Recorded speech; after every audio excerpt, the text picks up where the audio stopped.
Bonjour à tous. Jessica Morin, je suis coordinatrice du pôle santé et logement de la mission locale des jeunes de Montpellier. Aujourd'hui, je suis venue avec mes collègues qui sont Candice Feder, référente handicap sur le dispositif CEJ, Céline Toutain qui accompagne, qui est donc une conseillère qui accompagne les jeunes sur ce dispositif. On m'entend pas ? Oui, très très bien. Pardon, excusez-moi. Je n'ai pas l'habitude de l'exercice. Et donc de Cissé, qui est un jeune de 23 ans accompagné par la mission locale. La mission locale est donc une association de loi 1901. Sur le territoire révolté, nous sommes 5 missions locales. Donc moi aujourd'hui, je vais vous présenter un petit peu le fonctionnement qu'on a sur Montpellier. Bien évidemment que sur d'autres secteurs du département ou même régionaux, il y a encore d'autres fonctionnements. Voilà, c'est territorial. Donc la mission locale de Montpellier, dans le pôle santé, vous avez 2 psychologues cliniciennes qui font partie du point d'écoute. Vous avez également une conseillère en économie sociale et familiale et des référents santé qui se trouvent sur toutes les agences mission locale de Montpellier et de la métropole. Je vais peut-être passer la main à Candice pour qu'elle vous parle du dispositif, de sa référence au niveau du handicap. Donc nous, on accompagne les jeunes de 16 à 25 ans, voire jusqu'à 29 ans, pour les jeunes en situation de handicap. On met en place ce qu'on appelle un parcours d'accompagnement global, c'est-à-dire qu'on prend le jeune dans la situation dans laquelle il est et on essaye de l'accompagner au mieux sur tous les champs possibles. Insertion professionnelle, formation, mais aussi sociale, aide, apprentissage, mobilité, etc.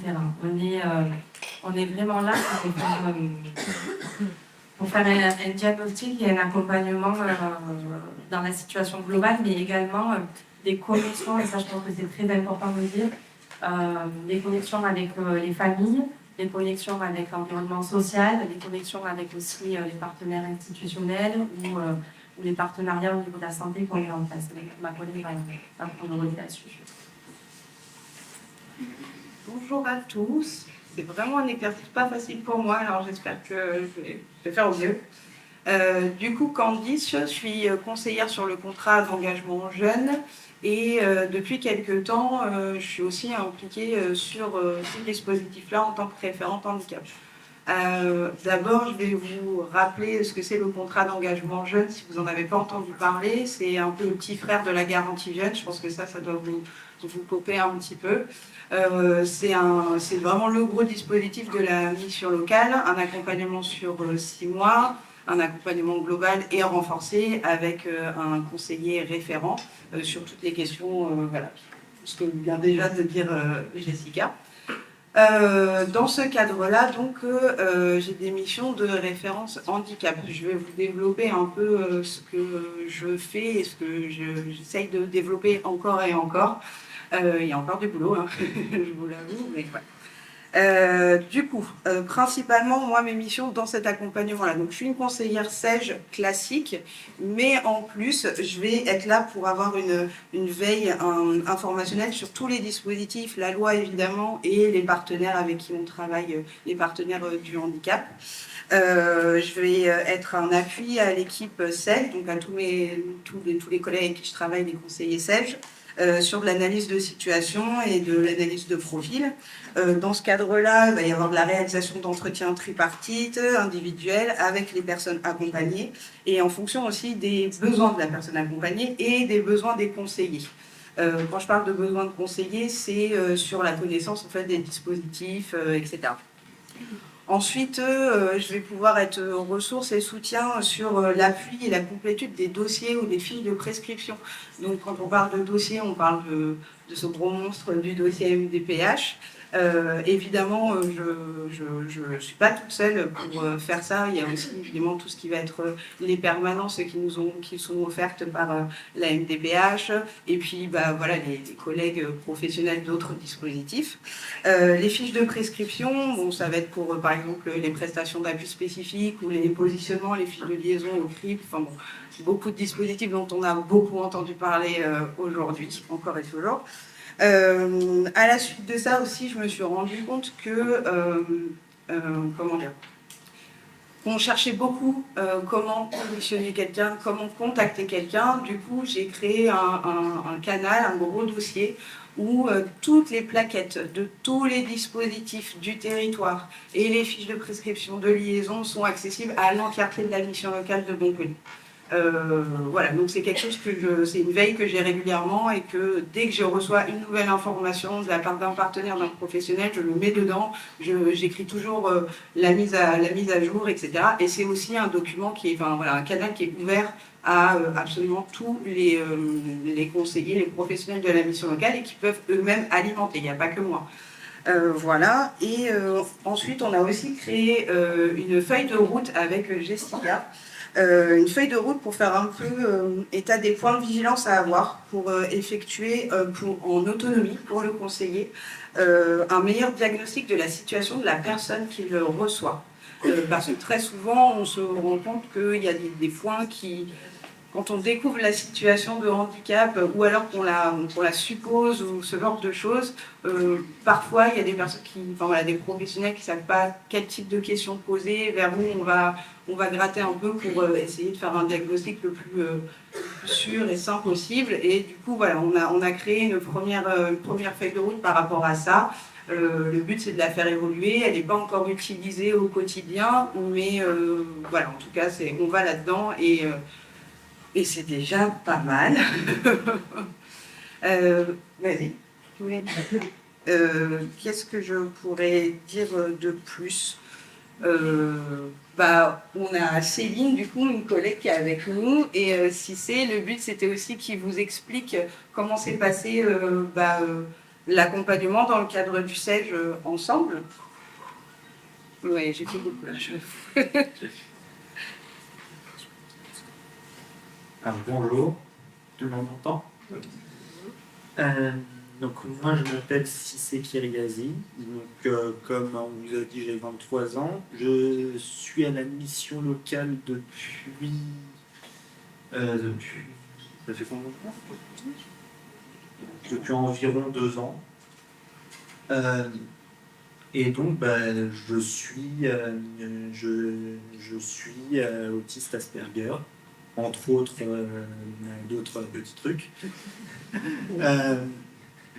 Et donc, je trouve intéressant de vous raconter un peu mon parcours à ce niveau-là. C'est qu'en fait, j'ai été diagnostiqué très très tard de troubles. J'ai du coup pendant toute ma scolarité, j'ai eu énormément de difficultés. Notamment, pendant très longtemps, j'étais incapable d'écrire. J'étais incapable de rendre des travaux écrits, des devoirs écrits ou des trucs comme ça. Je me souviens même d'une fois en primaire où pour écrire la leçon de 3 phrases sur le tableau, ça m'avait pris une après-midi entière. Donc plus de 4 heures pour écrire 3 phrases. Évidemment, ça m'a valu des moqueries de la part des autres élèves. Et le truc aussi, c'est que en dehors de mes problèmes d'écriture, j'avais un comportement exemplaire. Je n'ai jamais parlé en classe, je me suis toujours très bien comporté. J'avais un comportement digne des meilleurs élèves de la classe, mais je faisais partie de ceux qui avaient les pires notes. Dans toute ma scolarité, je crois que le maximum que j'ai eu, c'était 11 sur 20 de moyenne générale. J'ai dû avoir 2 20 sur 20 dans toute ma vie, et que à l'oral.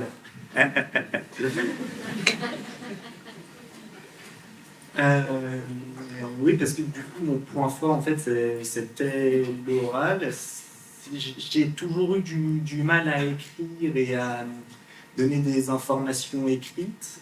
En revanche, bah, j'ai toujours eu énormément de culture. J'ai eu un très très bon vocabulaire. J'ai eu un très bon vocabulaire très très tôt. Et même en primaire, des autres élèves, ils disaient que j'utilisais des mots compliqués, ou quoi. Euh, L'école, pour moi, ça a vraiment été très dur, mais j'ai réussi à m'améliorer en écriture et tout ça, ce qui m'a permis d'aller jusqu'au lycée. J'ai pu passer un bac professionnel en photographie. Euh, truc euh, intéressant, c'est que j'ai l'impression d'être l'une des seules personnes sur Terre pour qui la conseillère d'orientation a été de très bons conseils. Ça surprend tout le monde quand je me dis. Au collège, du coup, elle a su me rediriger vers le bac pro en photographie, vu que ma passion, ça a toujours été tout ce qui était autour du cinéma, de l'audiovisuel et même plus globalement de l'artistique, l'écriture et tout ça. Moi, mon talent, c'est un peu de créer des univers fictifs, des personnages et tout, et j'aimerais travailler dans ce domaine-là, dans l'écriture, tout ça. Paradoxalement, avec le problème. Quand j'ai quitté le lycée, alors j'avais pas envie d'aller à l'université parce que comme c'était compliqué pour moi à l'école pendant un peu toute ma vie, j'avais pas envie une fois adulte de me replonger là-dedans et de refaire tout ça. Donc surtout que j'avais un bac pro en plus, donc il aurait fallu refaire une mise à niveau pour aller à l'université et tout, de ce qu'on m'avait dit. J'ai donc passé quelques années sans vraiment savoir quoi faire. Et bon, malheureusement, dans ma famille, on n'était pas très riche, donc ça a toujours été compliqué. Même enfant, c'était compliqué pour mes parents de se débrouiller financièrement et tout. Donc voilà, à l'époque j'habitais à Marseille, j'ai pu avoir un peu d'aide de la mission locale de Marseille, mais c'était pas hyper bien. Enfin, oui, ouais, le service était très. Après, je pense que le problème à Marseille, c'est que vu qu'il y a énormément de monde et tout, c'est plus compliqué pour eux d'être pratique dans leur fonctionnement.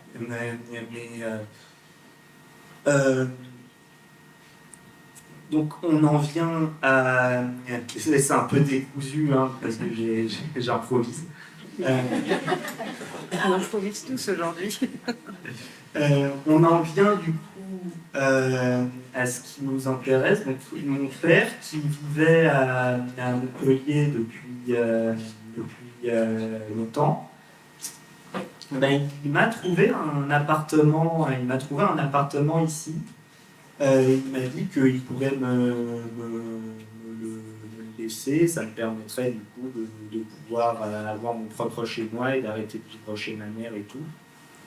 Ce qui en soi, vu que quand j'étais à Marseille, je savais pas trop comment m'en sortir et tout, parce que j'étais un peu, lâché sans trop savoir sans trop savoir où j'allais, ni quoi faire, ni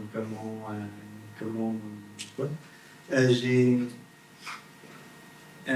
donc je suis parti à Montpellier, j'ai emménagé donc dans mon chez moi. Ça a été assez particulier, mais directement quand j'ai emménagé, ben, j'ai contacté la mission locale de Montpellier, et j'ai très vite pu avoir rendez-vous avec un conseiller et tout ça. J'avais appris par ma mère que j'étais autiste quelques mois avant enfin par mes parents plutôt, mais quelques mois avant de déménager. Alors, j'étais littéralement le dernier au courant. Donc, c'est assez marrant en fait. Ma mère qui va appeler ma sœur pour lui dire qu'elle pense que je suis autiste, ma sœur qui va appeler mon père pour lui dire, et c'est mon père qui m'appelle et qui me dit ah ben, il me dit apparemment t'es autiste et tout, mais j'étais le dernier au courant littéralement. Et donc, ce que j'ai fait une fois que j'ai emménagé à Montpellier, c'est que j'ai directement prévenu le conseiller. J'ai directement prévenu les conseillers qui se sont occupés de moi, qui ont pu me diriger donc, vers les services qu'il fallait pour me faire diagnostiquer et tout. Ça a été long. Ça a été long et un peu compliqué de se faire diagnostiquer, mais j'y suis enfin arrivé et donc voilà, maintenant je sais, je suis sûr que je suis autiste Asperger plus trouble de l'attention et dyspraxie. Ça veut dire que je me prends tous les murs. Et en fait, maintenant que je sais ça, ça me soulage beaucoup parce que pendant toute ma scolarité, j'avais aucun diagnostic, rien, et que théoriquement j'étais normal, mais que dans les faits, j'étais incapable d'avoir des bonnes notes, sauf en sport. Toujours été très bon en sport. Je sais pas, c'est en partie ce qui a sauvé ma moyenne au lycée. Donc,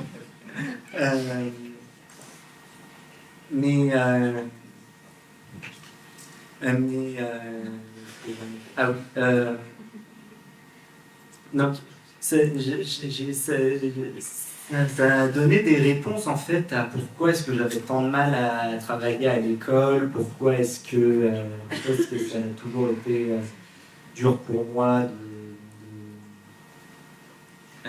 voilà, d'être bon en dehors des trucs sportifs.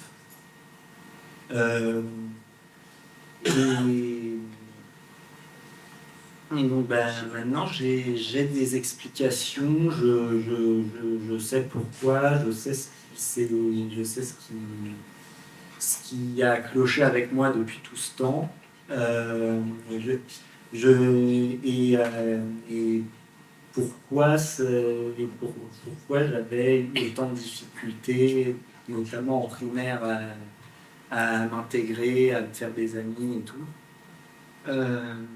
Donc, quelque part, le diagnostic, pour moi, ça a un peu été une libération de savoir enfin qu'est-ce que j'ai, pourquoi je suis comme ça, et pourquoi en fait, c'est tout à fait explicable les raisons qui m'empêchaient de travailler correctement, Peut-être nous développer votre parcours à la mission locale avec les gens que vous avez. Oui, après mon parcours à la mission locale, c'était j'ai commencé donc, par prendre rendez-vous avec un conseiller. Sauf s'ils en doutent, ça va. Non, c'est juste pour savoir comment je pense. Ouais. Pas obligé de bien réunir. Donc j'ai commencé par voir un premier conseiller donc, avec qui j'ai pu discuter un peu donc, du fait que je venais d'emménager et qu'il fallait trouver quelque chose pour que je puisse vivre déjà avant toute chose. Parce que mon père il est pas riche, il ne va pas pouvoir me payer l'appart toute la vie et il faut bien que je mange aussi accessoirement. Parce que j'aime bien manger. Donc, vite fait, pendant cette période-là, il m'avait aidé à travailler mon CV, à faire un peu tout le nécessaire. Puis ensuite, il m'a redirigé vers la garantie jeune. Je crois que c'était la dernière année que ça s'appelait comme ça. Vers la garantie jeune, où j'ai pu entamer le dispositif garantie jeune avec ma conseillère à côté, c'est Martin. J'ai pu aussi voir la référente handicap de la mission locale à l'époque qui m'a aidé à faire mon dossier qui est présente dans la salle ici, Madame Elsa Viro, qui du coup m'a aidé à faire mon dossier pour contacter l'URSSAF et tout ça. Donc, pendant les débuts de la garantie jeune, l'objectif qu'on avait convenu avec Céline, c'était d'attendre c'était de faire ce qu'il fallait pour faciliter le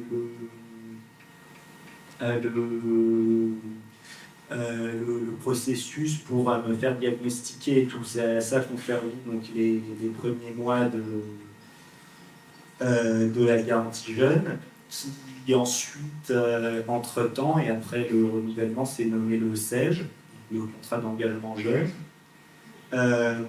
Cette fois, on s'occupe de mon dossier à la HDPH et tout ça. Et donc, c'est assez. On en vient à maintenant, on en vient à maintenant, c'est encore en cours. Ah oui, et du coup, on a commencé un nouveau programme, donc la PASS, dont on avait parlé tout à l'heure, si vous vous souvenez. Que j'ai pu entamer depuis quelques mois, je sais pas si... Enfin bref. Et du coup, grâce à la mission locale, j'ai pu faire ce qu'il fallait pour m'en sortir en attendant les diagnostics et les trucs comme ça. J'ai pu du coup me concentrer un peu sur ce que je voulais faire et ce que je veux encore faire et ce que je suis en train de mettre en place du coup grâce à eux pour réussir dans mes objectifs. Voilà.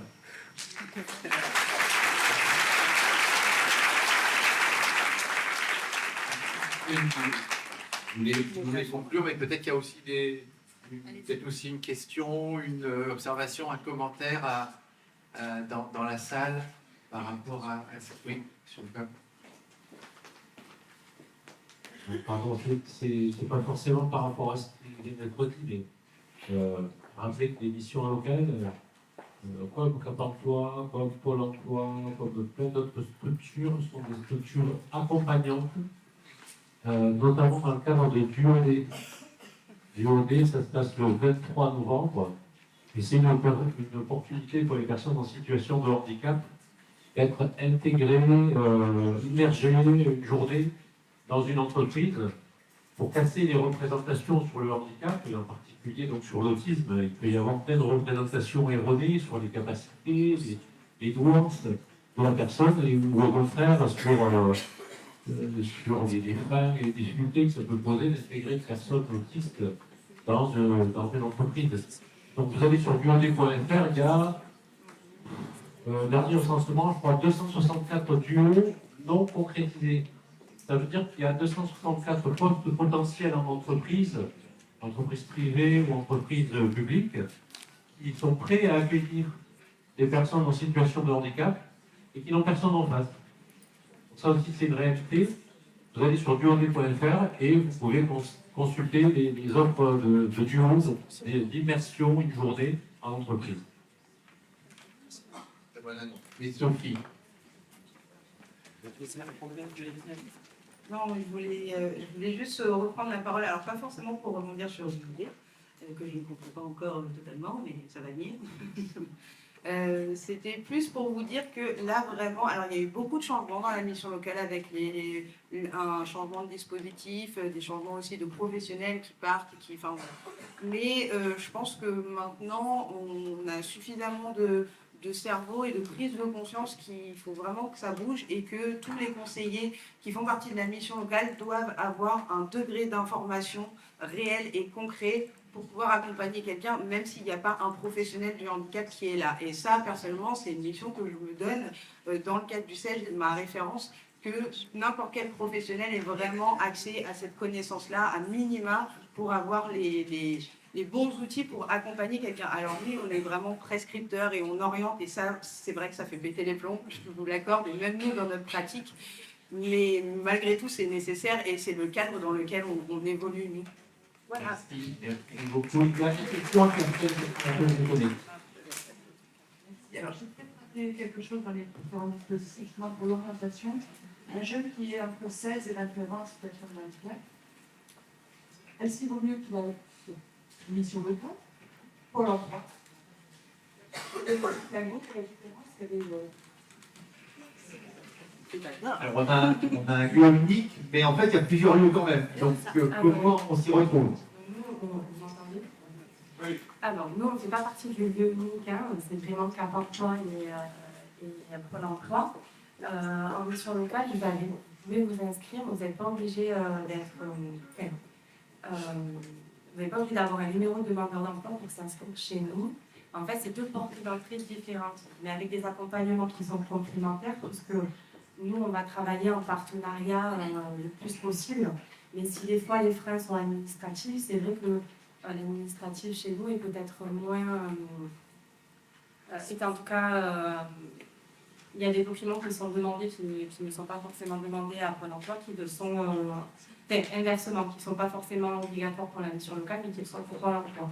Mais les portes d'entrée, en dehors des portes administratives, elles restent les mêmes. Donc aujourd'hui, un jeune qui doit accéder à Cap Emploi doit d'abord s'inscrire à Pôle emploi.